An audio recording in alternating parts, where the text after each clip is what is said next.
Importante lang po na tanungin namin ang tamang mga tanong, malaman namin ang katotohanan, at batay po doon bumoto kami.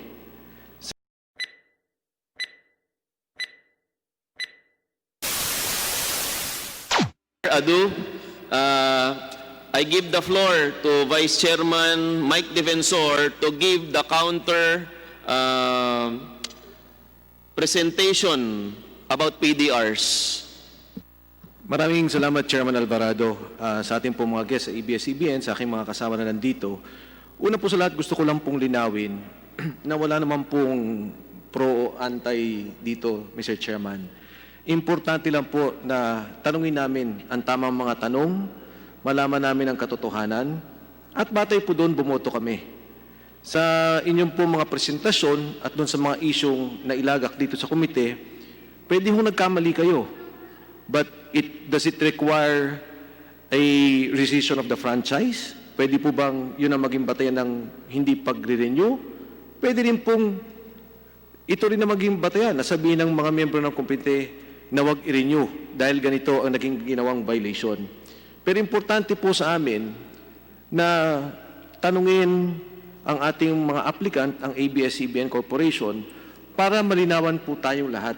Alam mo natin na ang kalagahan ng inyong trabaho, ng inyong negosyo. Hindi lang po negosyo yan. Siya po ang nagbibigay ng kultura, siya po ang nagbibigay ng impormasyon at kaisipan sa ating mga mamamayan at higit sa lahat sa ating mga kabataan.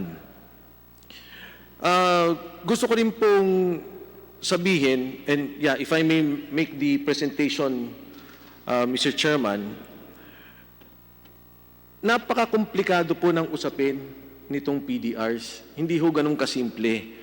At sa akin pong maliit na presentasyon, at siguro sa ating mga tanungan, malinawan natin talaga. Pero pagpaumanin niyo ho, dahil ako po may konklusyon sa aking ginawang pag-aaral at sa aking presentasyon ngayong hapon. Next slide, please. Yung ating pong konstitusyon, which you mentioned, Atty. Del Castillo, dalawa pong ang bagay ang sinasabi niya, ownership and management. Yan pong dalawang bagay na kanyang tinitingnan sa isang korporasyon. Higit sa lahat sa mass media, 100% ang ownership wholly owned by Filipinos. Ibig sabihin ho, kahit gatiting, hindi pwedeng magkaroon ng ownership ang dayuhan. Sa ating pong mga tahanan, no, meron ho ding control at ownership. Yung ownership, pag-aari yung mag-asawa, yung bahay. Pero yung control, kay misis. Dito, hindi naman pinag-uusapan mismo ang control. Because the cases you mentioned about Herbosa and Roy, the case you mentioned about Gamboa, we're all talking about the 60-40 relationship and they were talking about control. So pinag-aralan po nila. They were studying the common preferred shares and now inaffected the voting, the beneficial ownership of the corporation. So ibang po naman ang usapin ng ownership.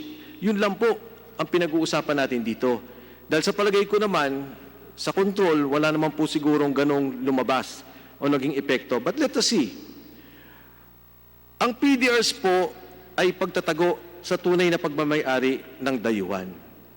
Next slide, please. Ano po ba ang depository receipt? Ang sabi po niya, katulad na banggit niyo, matagal na po ito. Meron pong American Depository Receipts, Depository, yan po yung sinasabi nila. Meron pong GDR, German Depository Receipts, Global Depository Receipts.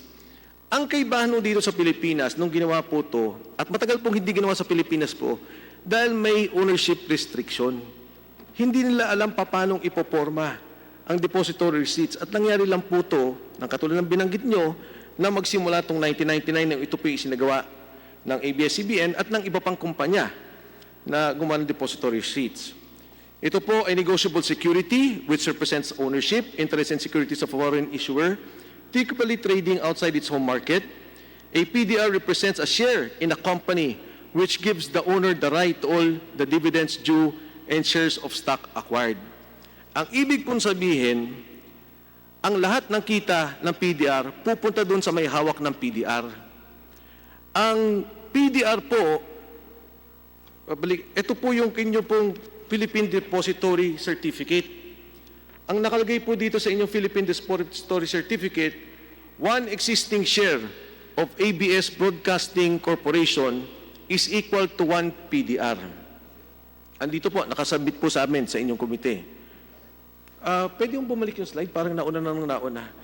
So, hindi po pwedeng ibenta o bilhin ang PDR kung hindi gustong ibenta ng may-ari. Ang ibig sabihin po, para lang humaliwanagan yung ating mga nanonood, sa palengke ho, may rights. Sa palengke, yung nagbebenta, pwede niyang ibenta yung rights niya. Umabot po yan ng 100,000, minsan milyon pa.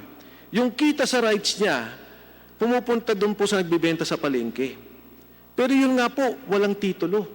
Dito po sa PDR, nakasabay po ito sa isang titulo. Wala siya sa pangalan ng titulo, pero siya ang nagmamay-ari ng titulo. 1 ABS-CBN broadcasting share is equal to 1 PDR. Sa palengke, rights, walang titulo, pero yan po, ganyan ang nagiging usapin sa kita at pagmamay-ari. Next slide, please. Yung pong binanggit niya, tama po kayo. Ang ABS-CBN Corporation ay kaiba sa ABS-CBN Broadcasting Corporation. At ang kumpanya po ng ABS-CBN Holdings Corporation ay ang pagbibenta ng PDR. So pag tinignan po ang ABS-CBN na kumpanya, ang may-ari ABS-CBN Holdings Corporation. Next slide. Ang ABS-CBN Holdings Corporation po, 50% pagmamay-ari ng Lopez Inc. At iba pang mga direktor at opisyalis nito. Yan po ay galing sa inyong webpage. Next slide, please. Yan din ho, galing sa Philippine Stock Exchange, na ang sinasabi po niya na ang ABS-CBN Broadcasting ay owned by Lopez Inc. At ito po ay kasama dito ang negosyo ng pagbibenta ng PDR. Next slide. Ang ABS-CBN po, maraming layers ng pagmamay-ari.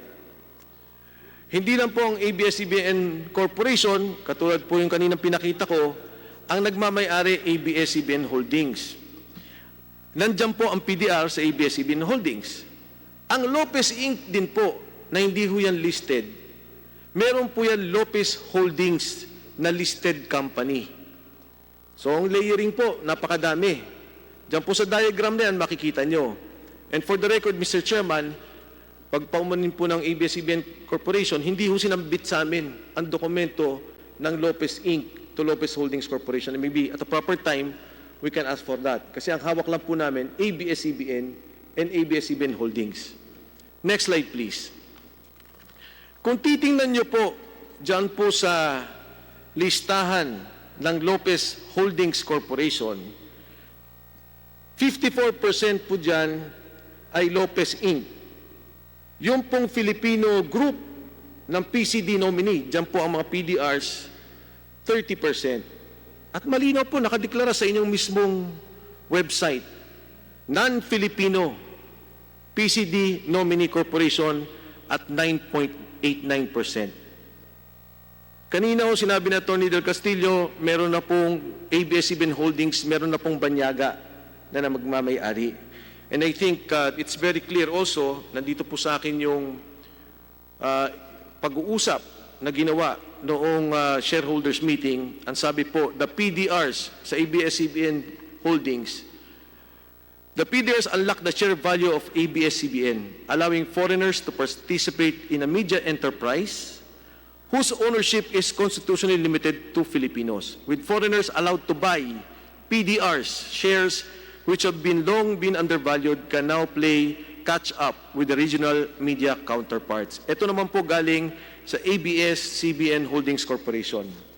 So paglilinaw lang po, may Lopez Inc., may ABS-CBN, meron ABS-CBN Holdings, at meron Lopez Holdings. Sa dalawang korporasyon ng ABS-CBN Holdings at Lopez Holdings, meron po mga banyaga na nagmamay-ari ng PDRs.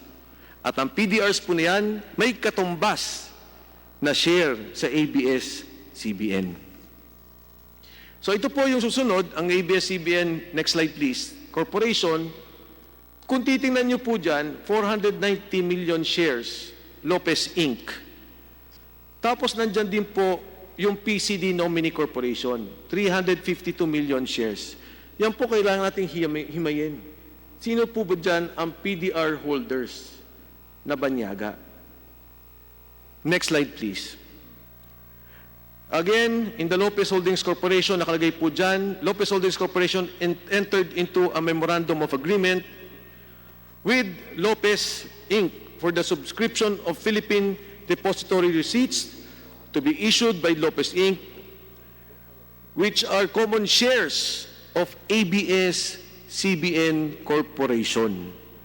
Lopez Holdings Corporation's total investment in the deposit receipts amount to 1.5 billion.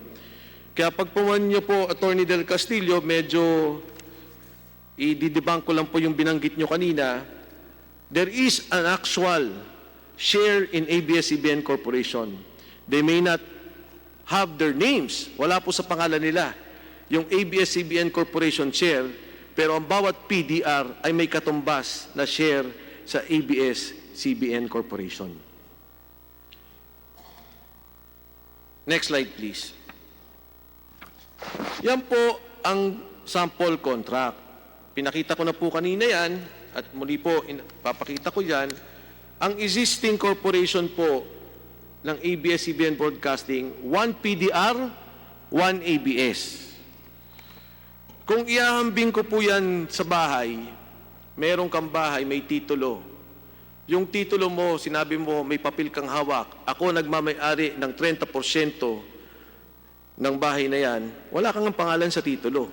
Pero batay sa kontratang yon, hindi mabibenta yung bahay. O kung mabenta man, mapupunta sa iyo ang 30%.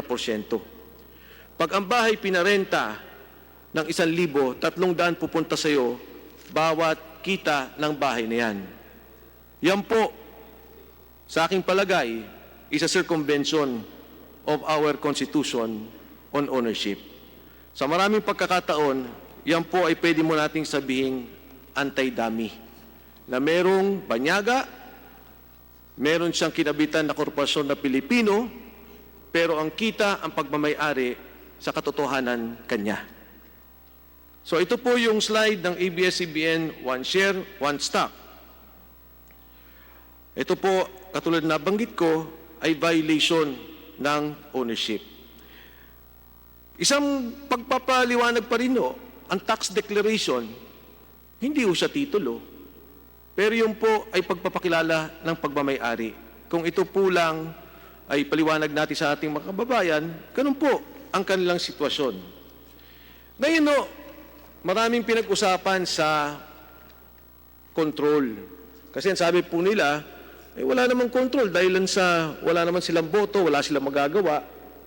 At kung sakasakali, ang holdings corporation ang bumoboto. Papasok po ako doon sa kontrata natin, yung Philippine Deposit Receipt Instrument. Next slide please. Thank you. Ang nakalagay po dito, it will not alter, modify, or otherwise change its articles of incorporation or bylaws or take any action as to materially prejudice any rights in relations to the PDRs. Ito po ang tinatawag na negative covenant. Wala kang pwedeng gawin hanggat kapit ko ang PDR. Wala pong pinagkaiba yan nung ECQ. Doon po sa kaso ng Rappler, bago ka lumabas, magpaalam ka sa barangay, kumonsulta ka. Dito, sinasabi na ng barangay, hindi ka pwedeng lumabas. Sa parehong ehemplo, ang kontrol nasa barangay. Sa pagkakataong nahunto, ang may-ari ng PDR may kontrol sa korporasyon. Next slide. Ito po, sinabi kanina ni Chairman Alvarado, when the law is clear, there is nothing for the courts to do but to apply it. This is the case of the Tawang Multipurpose Cooperative versus La Trinidad Water District. Our Constitution is very clear. There should be no foreign ownership, foreign control of our mass media corporations. Bawal po ang banyaga na magmay-ari o mag-control. At yan po, malinaw na malinaw, at hindi po natin pwedeng palusutan. Last slide po. What cannot be done directly cannot be done indirectly. If acts that can be legally done directly can be done indirectly, then all laws would be illusory. Pagpainman niyo ho, kahit isang patak, kahit gabuti lang ng pagmamayari, hindi pwede. Kahit na ano pong layering ng korporasyon, pag may lumabas na isang banyaga at pumasok yan sa ABS-CBN Corporation, hindi ho pinapayagan. Hindi ho pinapayagan ang direktang pagmamayari. At pagpamanin niyo, Atty. Del Castillo, ang PDR po ay isang pagpapalusot ng pagmamayari ng banyaga. Maraming salamat, Mr. Chairman. Thank you so much. To the Thank you members of for the clarification.